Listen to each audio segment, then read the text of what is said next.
This is The Joe Gaither Show on BamaCentral.com.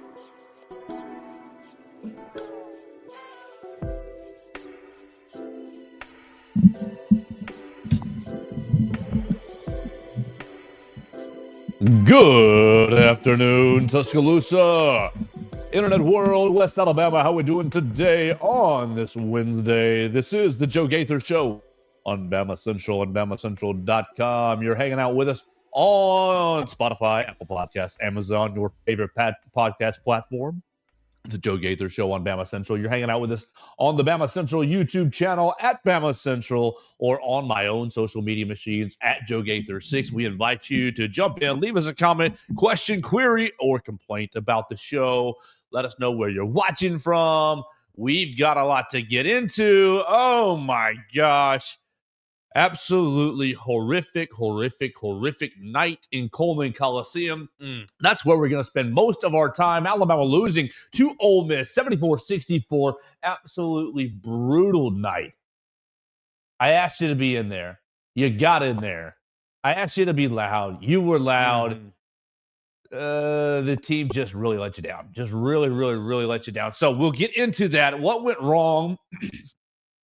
Did Alabama forget to crash the offensive glass? What happened turning the basketball over a new season high?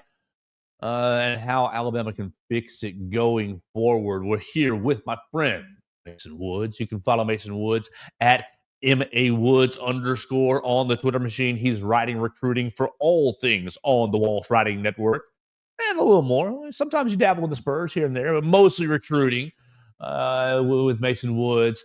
And it is starting to be a little bit of a interesting time in recruiting. Alabama's going to have a junior day coming up this weekend. All the other schools that he's following, Boston College, Missouri, and Miami, also getting involved with the class of 2026 and 27s now.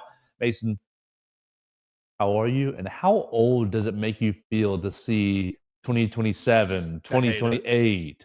I hate it so much. Honestly, even just seeing like last year, Drake Kirkpatrick Jr., that really was a shot to the heart of like, wow, man, I remember his dad. Okay, sure enough.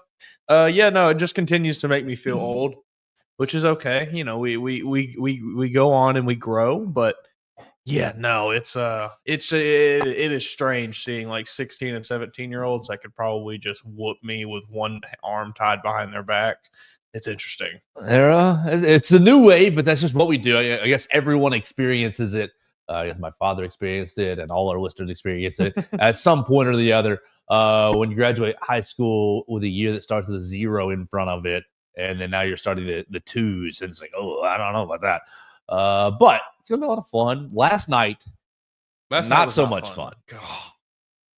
Coleman Coliseum was rocking. Kalen DeBoer and Greg Byrne were sitting right there. Got some photos of those guys as they seemed like they were chatting away.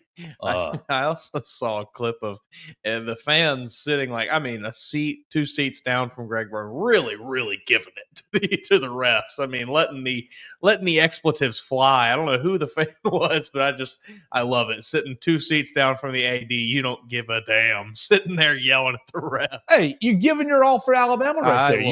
You can't dribble basketball. You can't shoot or pass. Obviously, maybe they needed your help passing. So you yell, and we like that, honestly. It was a good crowd in Cole. I got in there 5:15. The students were already pretty much packing out the place by the time I was settling in. So they had a really good showing. Obviously, we knew the 6 o'clock start was going to make it a little challenging, and it was. Right at tip-off was not what it was 4 minutes later. Let's just be honest. But 4 minutes later, it did get, this thing's about 95% full. Sure. And everybody was plugged in. Oh, gosh. Well, everyone except for everybody except the team. What do you? The first 10 possessions, Mason Woods, 7 turnovers on the first 10 possessions and three missed shots. Golly. From the tip, you just didn't play winning basketball. I mean, I'm sure Ole Miss did some things that disrupted you, but Okay, they switch everything. Okay, Yeah. all right. So they switch everything, but that should let you get a good matchup. Coach talked about we thought we were prepared. Obviously not. Let's find this out. All right. So what have they been doing lately? Team, no, yeah, team game by game. That's what I want right there. So last night was 21 turnovers, but 15 against A&M, 11 against South Carolina, 9 against Oklahoma, 6 against South Carolina. South Dakota State. Then you have the 19 against Kent State. So it's been a while since you've had this, but it looks like it's been. I mean, you have the 19, and I'm sure they have a major coaching moment in practice, and the next game 6. Okay, we feel better about it. Ease off it. 9, 11, 15, and now last night 21 turnovers, culminating in a side of loss.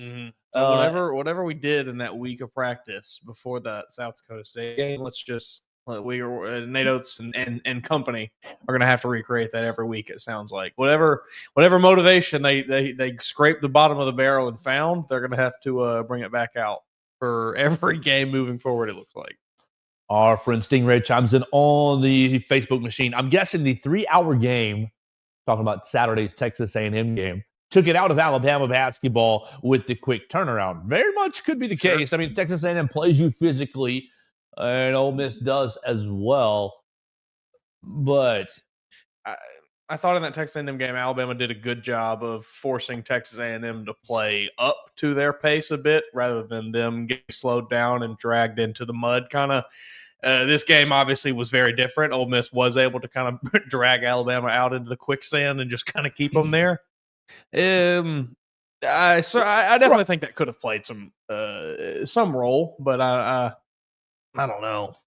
You hit on that. Okay, Alabama had 72 possessions last night. Ole Miss 73, which is right around what Alabama's been having through the season. But I agree with your point. I think that especially in the first half. In the first half, how many they have? 36 possessions. So that's still right about half. That is it, half that 32. I just felt like everything was drug. I mean, you had Grant Nelson have a really emphatic dunk with zeros on the clock on the shot clock. He had several times where I thought, "Oh, that might have been a shot clock violation." Alabama just getting late into clocks. It felt like it was pulling teeth to score points in this game. You fast break points, only 8 fast break points the entire game for Alabama, right? Yeah. 4 second chance points. Let's talk about that. Let's go to that because Oates in the press opens his press conference afterwards saying, "I think it's like our guys didn't realize." He said, "What was it?" He goes, "What was most disappointing was the lack of offensive rebounding. It's like our guys didn't realize that's the aspect of our game that's been keeping our offense alive, making our offense go." It was the take. I mean, obviously, last night you shot 43%, so not really that bad. Not 25% from 3. You don't like that, but you only shot 47 shots to their 70. So we're going to give them, what is that, 23 more shots from the floor and expect to win? Like, I don't care where you're shooting from. So the turnovers and the offensive rebounding. People talk about 3-ball that, 3-ball. By the 3. Just crash the glass like you've been. He goes, "Oh, we only got 1 offensive rebound in the first half. Do you remember what it was?" I don't think I can.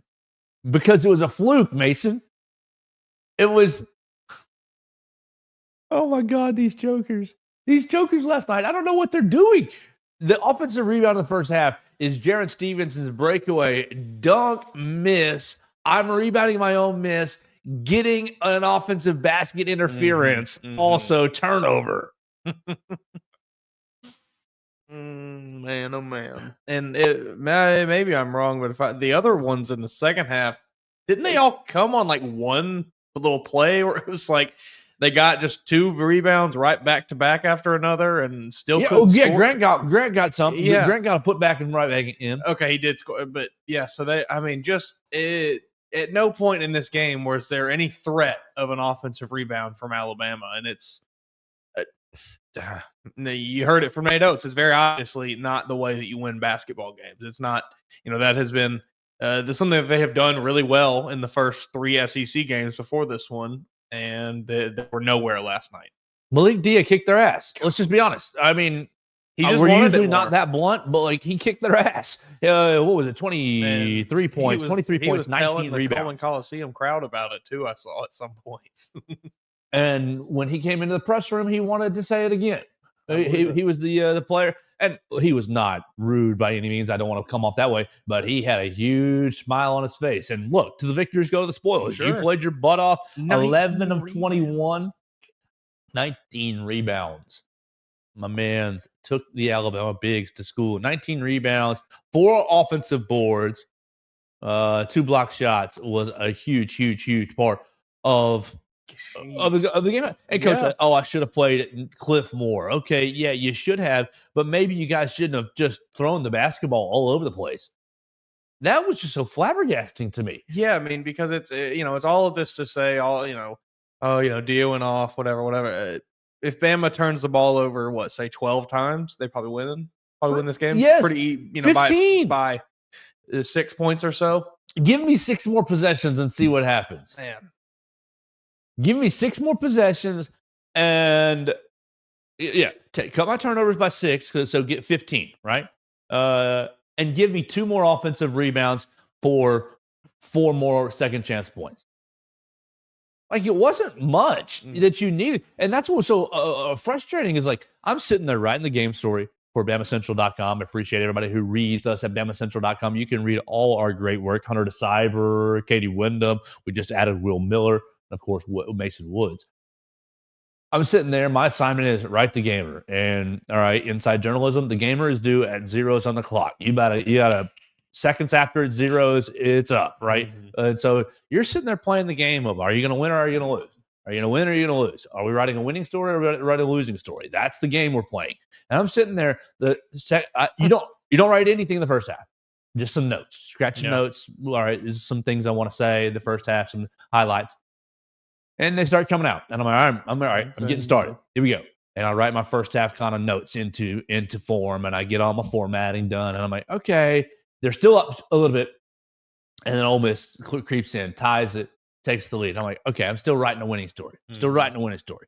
Because maybe I'm naive, or maybe you can call it crimson-colored glasses or whatever, but I'm believing in the team. Sure. I always do. And then I'm writing my winning story. Then about 9-ish, 8-ish minutes go, I said, all right, maybe you shouldn't. Maybe it's about to go the other way. And I'm like, okay, I'm going to hold this out till 5 minutes left until I think that if this holds till 5 minutes, then I'm going to write this as a losing story. And like, they just never seem to, like, the crowd was begging them to. I give a lot of credit. A lot of people give me hell for the Alabama crowd and what we make of it and this, that, and the other. Great job last night. Was into it in all the big moments, but you get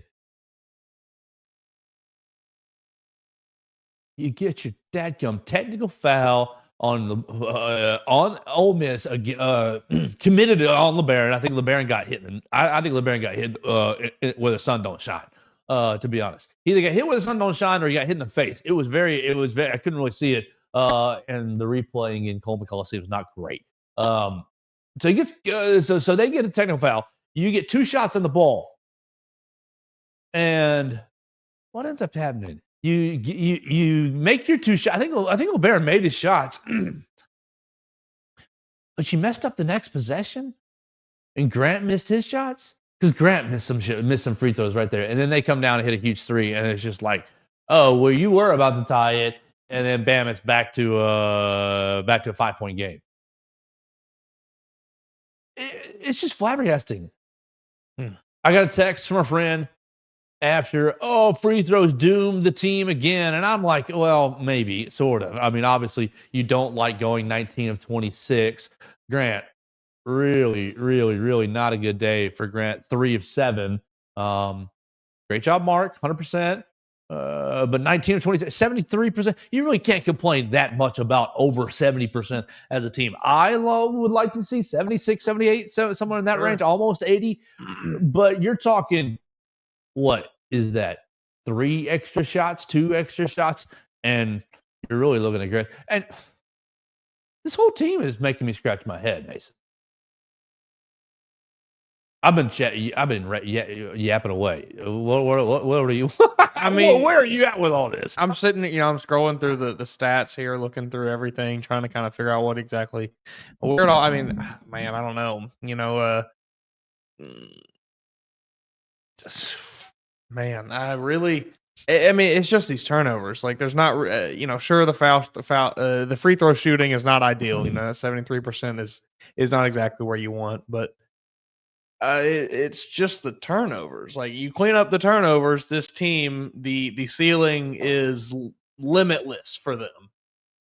But they just want to hand the game over to their opponents.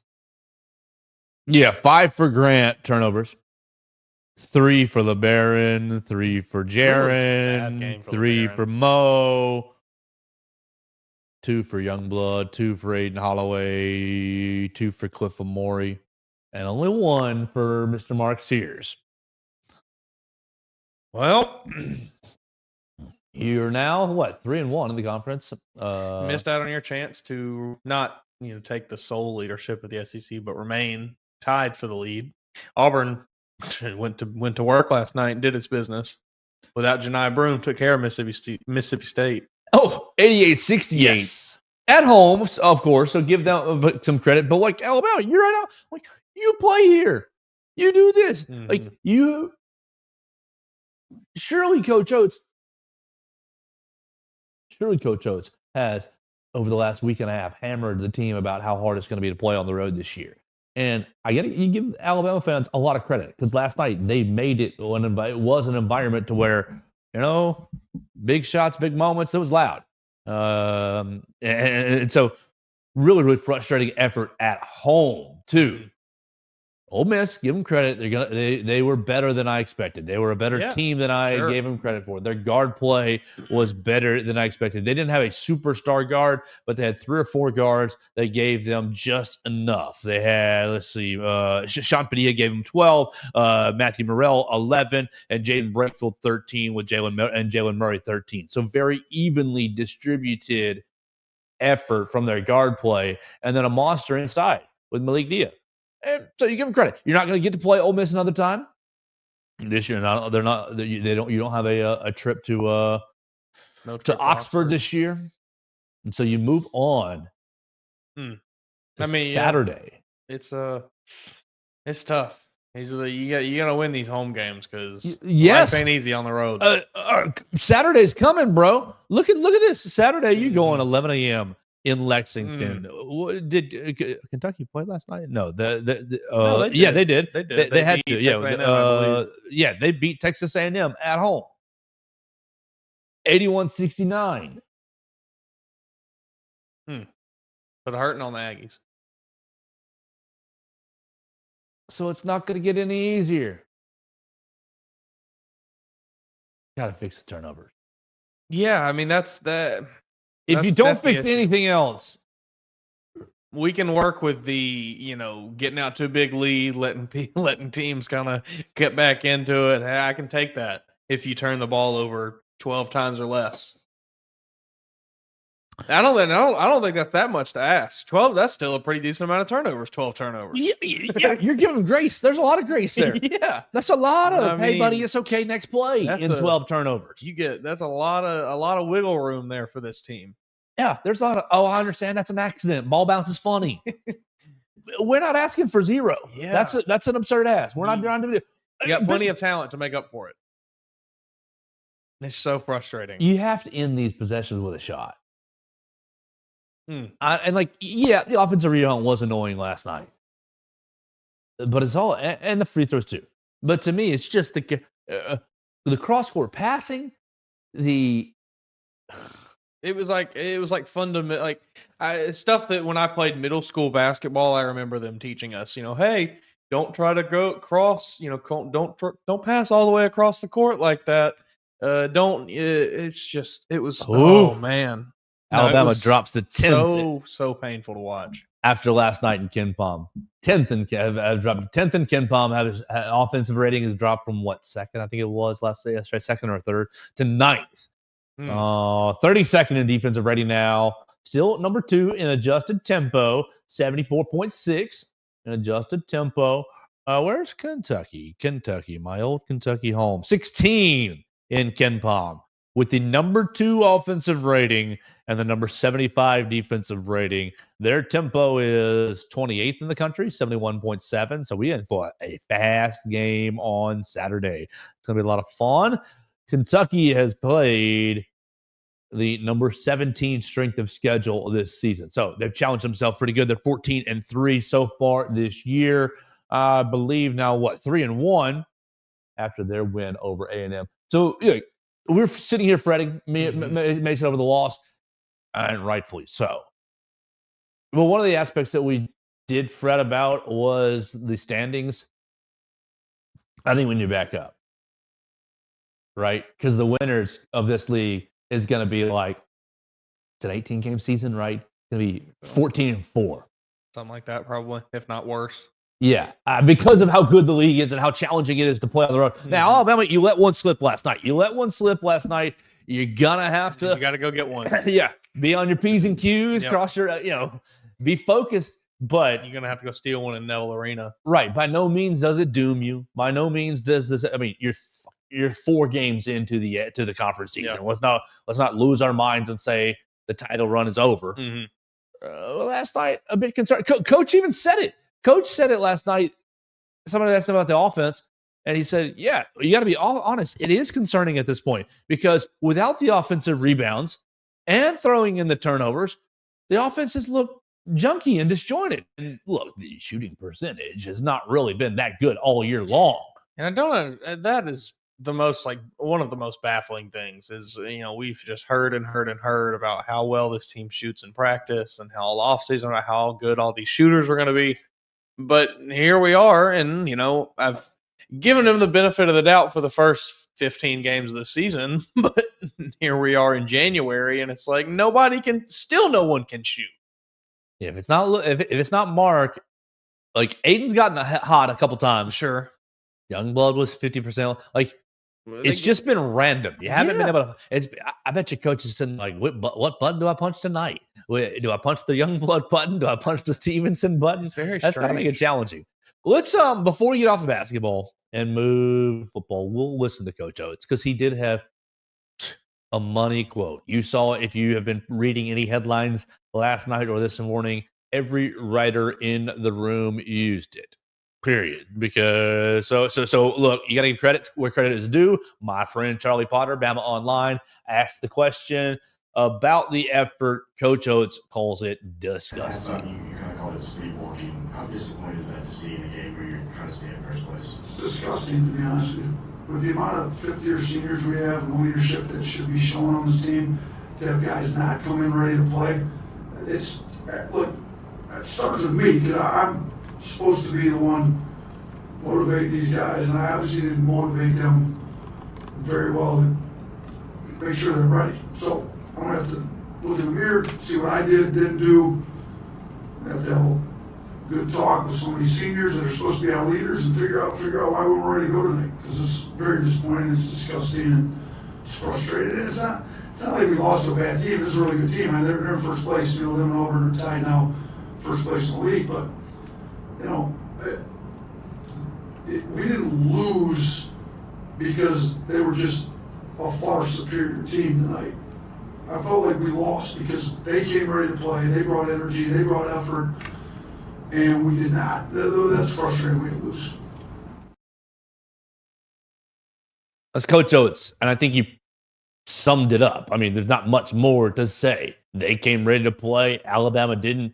Alabama turned the basketball over a dozen, 21 times. That's a new season high. Congratulations. New record. Great job, guys. Record setting. What are you going to do about it? If it's fine. Whatever. It's fine. We'll move on. Put it in the past. What are you going to do about it? We'll talk about what they're going to do about it on Friday as we get closer to Alabama and Kentucky. We're live in the Derek Daniels State Farm Studios, hanging out off of McFarland Boulevard. You can call Derek and his team at 205-758 3391 for all your insurance needs. We got a bunch of people watching us on the Facebook, Twitter, and YouTube machine. We appreciate you guys. You can call Derek. Let him know that you're watching the Joe Gaither Show and that you are interested in a home, auto, life insurance, renter's insurance quote. Call Derek and his team, 205-758-3391. Call and see how much Derek can save you today. All right, Mason Woods, we're hanging out over here off McFarland Boulevard. You brought up an interesting topic on the way over here. You asked me if I believe it or not. You want to set it up and go? Go for it. Yeah, I saw this. Basically driving on the way in here this morning, I saw this story, and I was immediately very perplexed by it. And my first reaction was just, "Oh, this is great. There's no way this is true. This is just striking while the iron's hot on this player's name. He's had a big week." And the story I read was that Carson Beck, now Miami quarterback, former Georgia quarterback. Allegedly, the Georgia Bulldogs wanted him to return this season, and the second team who contacted him was none other than the Alabama Crimson Tide. Now, you know as much as I that I have, and I think you as well, have been very, very large fans of Austin Mack this season, heading into the offseason and hoping that he takes over this quarterback battle and wins it for 2025. So what do you make of this? Because, like I said, my initial reaction was just, there's no way this is true. Why would they do this? But maybe there's a little more to it. I 100% believe that it's true, that they called him. I 100% believe that they called him and said, hey, you got any interest? What's your interest? Here's our interest.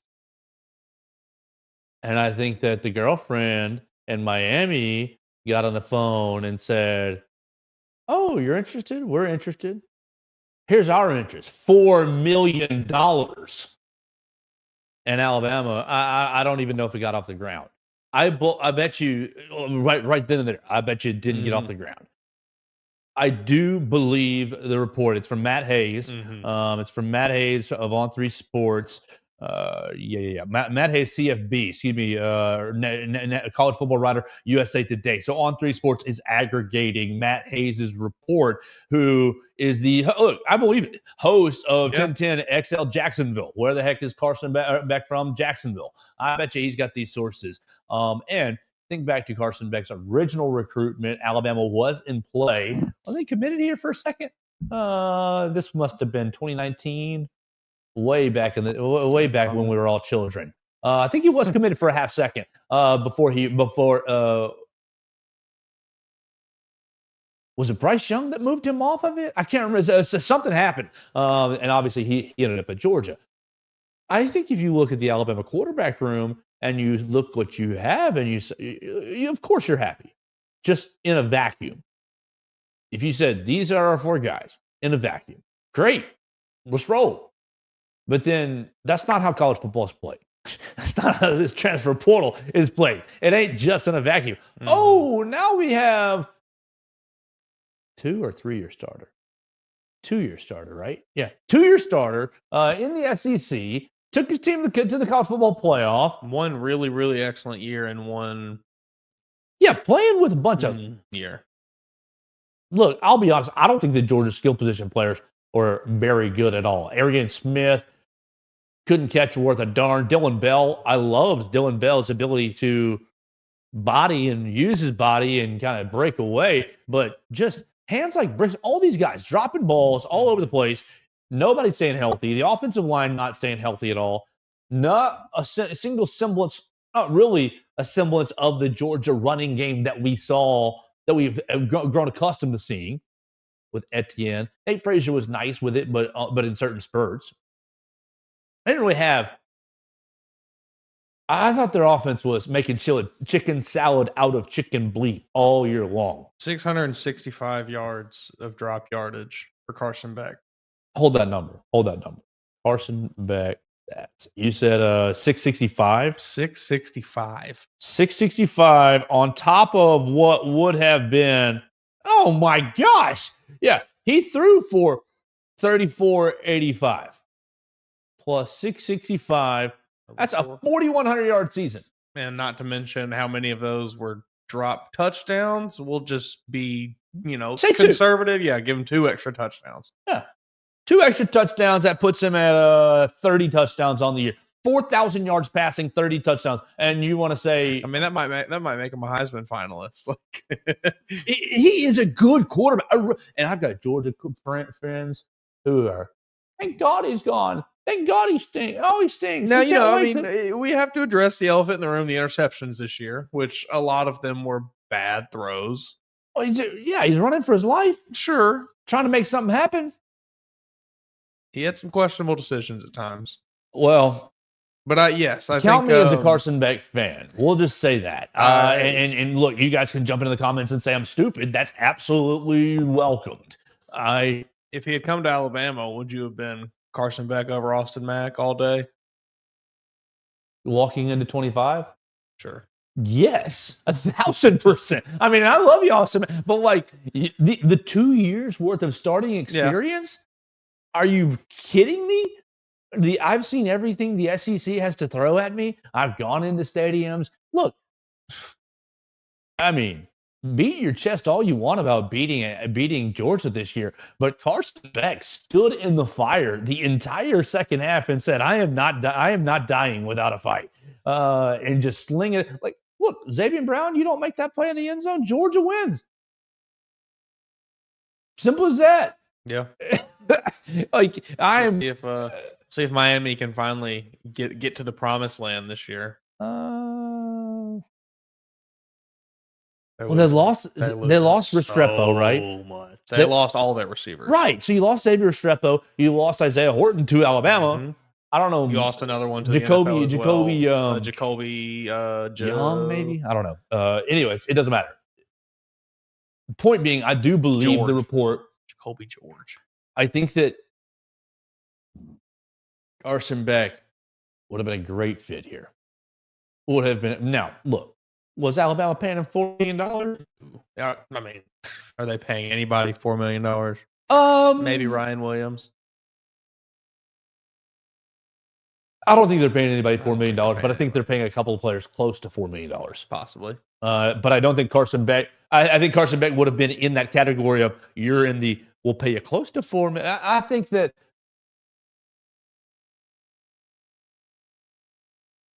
I think there are about 3 players on the team this past year that were making about $2 million. 2.5. Jalen Milroe. Malachi, Booker. Now, Booker, that's probably an overassessment. Ryan Williams, for sure, is in that category. I mean, he's at least at 1.5. You would think. So, I don't think you have the I think that Alabama's like you're talking about a national championship game coming up in a day or two. Ohio State, their $20 million roster. I think Alabama was at about 12 or 13, 14 million dollars, which is still, these guys are getting paid good. But when you're Carson Beck, you got 1 more year left. Now, okay, you just said it. We lost a lot of people. Mm-hmm. You're Carson Beck and you're thinking for your long-term future. What? You chose Miami and your girlfriend and that massive turn. I mean, I guess you don't want to come to Tuscaloosa and compete, and we can always play that card. Afraid of competition. But still seemed like there were better options out there as far as a quarterback looking for a new home. Looking for 1 year proof for 1 year prove it. Yeah. Like I got to put 12 good games on tape for these guys to take me serious. Is it I don't go to Tuscaloosa because my elbow injury is not going to allow me to play in the spring, and then I may not beat Austin Mack, Ty Simpson, Keelan Russell out for the job. It's a guaranteed starting job at Miami.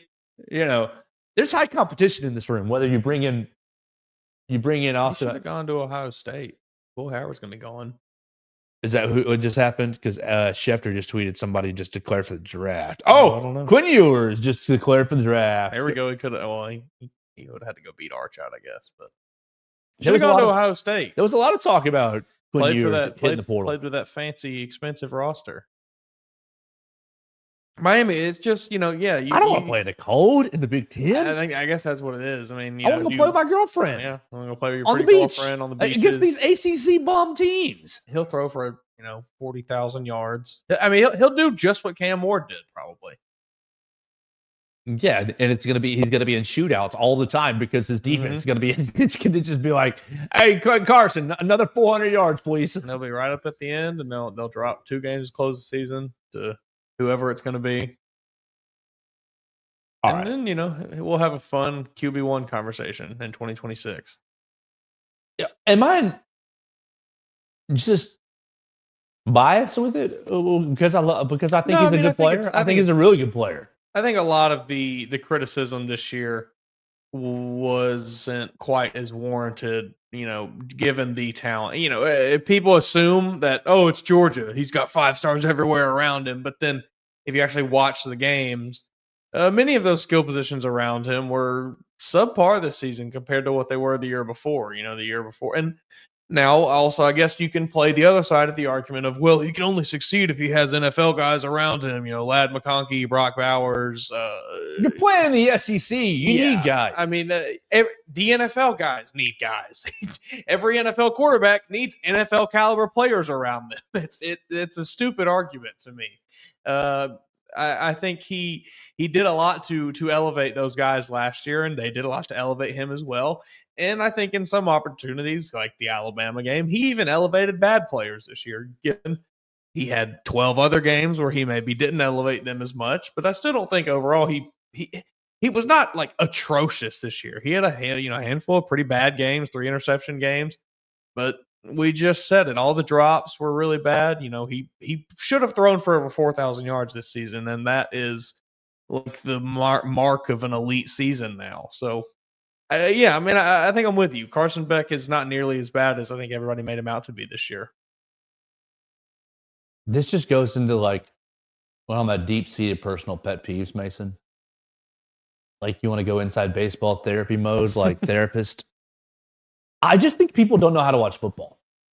We got a lot of people listening, a lot of people watching right now on YouTube, listening on Spotify, and I don't want to offend anybody. I really don't. Because I love them all, and I love the comments. But I've got friends who I think, are we watching the same game? Or do you understand how this game works? Like, of course. Everybody looks at the quarterback. Completion or incompletion? Touchdown or interception, sack or a positive play. Like there's just so much going on all the time. What's the play call? What's the protection? What's the down and distance? Who are you reading? What's the read keys doing? Everything. Are you getting? It's just so layered. I have this argument constantly with people online. The wins are not a quarterback stat. No, I will yell it until I'm blue in the face. That is one player of 11 on the field, 22 if you want to include the defense as well. That guy can't decide whether or not a team wins or loses a game. He can make some great plays, sure. He can make some bad plays, a big sure. part of it. But he is not the end all be all of whether or not a team. You can't put Tom Brady on a team full of high school kids and they'll win a Super Bowl. That's not going to happen. You don't think Tom Brady's going to be able to make me into Wes Welker? No, I do not. Do a little shimmy, across the middle and get my head blown off. Insane. You hear this every year, especially around draft time. You hear, he only won so many games in college. It's like that's an even worse argument because there's even more variables at play. There's an even more wide array of talent from one school to the next. It's a ridiculous argument. So yeah, I think you have to take what the quarterback does kind of in a vacuum and look at just what he does. And Carson Beck's done some good things. Would you have wanted Carson Beck on the Alabama 2025 roster? No. Team Austin Mack. He's going to throw for 6,000 yards next year. I just think 80 touchdowns. Okay, you're right. I'll boom. That's what we want. Yeah, roll tide. I'm sure it would have worked out fine. but it's like the sure thing. It's like this is what we know. We have seen 2 years of Carson Beck. Yes, but this Has is something Carson Beck we ever thrown to a also, guy like Ryan Williams? this is something we also talked about in the car on the way here. How many people like Carson Beck?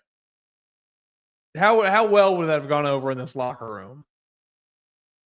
Because it seemed like towards the end of his tenure at Georgia, maybe the team was not too fond of him. You heard Kirby Smart say it leading up to the playoff that the team was playing harder when Gunnar Stockton took the lead there in the SC title game. So I think maybe he rubs people the wrong way a bit, and that Bama Georgia rivalry has become very fierce as of late. So that might have rubbed some folks in the locker room the wrong way, bringing in the Georgia guy, especially one that was not well liked at Georgia. You don't think him riding around the Lambo? Hey, hop in the Lambo. I'll take you on a ride. You don't think he's taking his teammates on a ride? No, I don't think he is. I think he's telling them not to get close to it because they might scratch the paint. Yes, he totally strikes me as that type. He's sitting there guarding it. Hey man, back away from the car. You're gonna scratch it.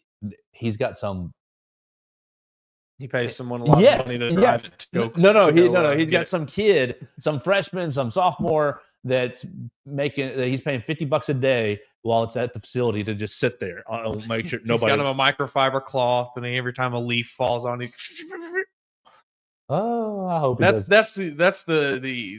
vibe that Carson Beck gives off to me. And that may be totally false. I've never interacted with him, never met him, but he just does not come off like a very kind, genuine, nice person to be around. The face-to-face that we had with him at SEC Media Days, now granted scrum style, so it's not like a one-on-one, I'm just talking to you, but scrum style, 20 minutes that I had with him in the summer was very the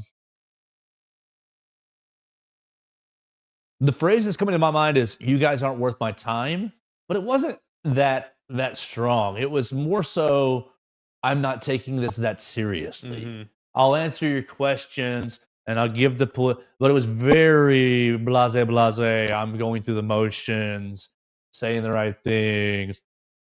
It was not very. Now, granted, that's a long day, and you're talking to a lot of people, and you're probably answering the same questions over and over and over and over and over and over. So give him grace for that. But to me, that's what the vibe I got from was too cool for school, kind of. I mean, it feels like there's a lot of things. If it walks like a duck and quacks like a duck, probably a duck. Yeah, I don't want to say arrogant, but I like condescending, because that wasn't it. But I do want to. But it was more too cool for school, kind of. Yeah, I think I think that's kind of the. And again, it's all. He just wants to do TikToks with Cavender. That's what. What are they going to do next week? He ain't gonna. Oh. What are they going? Are they going to get what's the China app? Red Circle or Red something? Note. Yeah, they got to get on Red Note. Don't do that. Do not do that. Look, I am not a conspiracy. Well, I am a conspiracy theorist. This is not a political show at all. People are downloading this app in masses just to spite the government for banning TikTok. Do not do that. That is a bad idea. Look, I don't care. Like conservative, liberal, I do not care. Like, I love you all. Man. But that is a bad idea. Do not download that app. Oh, you're going to take TikTok? All right, I'll sell my information to Do China. not take that, government.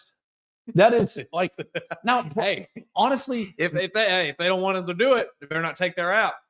None of us are probably important enough for China to really do anything with our information. If you do download that app, but don't do that. That is just that feels like asking for trouble. And I like to live on the wild side sometimes, but that seems like just start, any good TikTok videos that you like, just start downloading them and saving them to your camera roll, just in case. It's just like Vine. Things come and go. Yeah, well, things come and go. Your YouTube recommendation, for the next 3 years will be flooded with, instead of Vine compilations like it was, it'll be TikTok compilations. Yes. Things come and go. It'll be fine. Which honestly, though, it's going to be strange because just the way that app works, there was such a wider variety, such a different way of people consuming the content. It wasn't. It was like one thing could go viral on there, and millions of people still did not see it. But it has its own community where hundreds of thousands did. Such a strange thing. The guy doing the dreams with the ocean spray, cranberry juice. What a great song! TikTok is great. Shoot. What is Terry and Arnold gonna do? I was heavy on it post divorce, and then I realized, oh my gosh, it is sucking my life away. I am on my phone for hours. And it was just like dopamine, ding, ding, ding, ding, ding. When it hits you with little like, oh, you gotten those, or somebody will pop up. You've been scrolling for a while. Why don't you take a break? That's how you know it's been too long. A while, because I just stopped using the app. Like around so divorced in 21. Maybe I 23. Like I probably went all of 22 just like heavy on it. Just like sucking my soul away. But in 20, I would realize, oh, you got to fix this. And so like I moved the app to like the back part of my phone, and I don't go on. The only time I go on it now is if someone sends me a TikTok. If you send me a TikTok, I'll click on it and it'll open the app in the back, and I'll watch what you send me, and then I'll close out the app and I'll say, ha ha ha ha, funny, because I know that if I watch their video and it hit the next one, I'm gonna hit the next one and hit the next one and hit the next one, and bam, there goes 3 hours of my life. Oh yeah. All right, that's off the rails for the day. We hit Carson Beck. Was there one more football topic that was? What the heck? I think there was one. Jason Jones officially is getting announced, but we've talked about that. Central High School, former Central High School, Alabama defensive back, forgoes the Eastern Carolina defensive back's job to take an assistant coaching job off the field here in Tuscaloosa, but will be obviously a big part of the staff. I felt like there was one more football topic, but I'm not thinking of it, so we're not going to sit here and go into the microphone for the next 5 minutes as we think about it. If it wasn't that good, if it didn't come to mind already, it wasn't that good. Let's get out of here for the day. You follow Mason Woods at MAWoods_ on the Twitter machine. You can follow me at Joe Gaither6 on all your favorite social media machines. Subscribe, rate, and review the show. Spotify, Apple Podcasts, and Amazon. The Joe Gaither Show on Bama Central. We're live at the Derek Daniel Studios Monday through Friday. We appreciate you guys for being with us. We'll talk to you again tomorrow right here on Bama Central and BamaCentral.com. Thanks for joining us on today's edition of the Joe Gaither Show on Bama Central. Keep up with Joe on all his social media pages at Joe Gaither6. Subscribe, rate, and review the show on Spotify and Apple Podcasts, and be sure to read us daily at BamaCentral.com.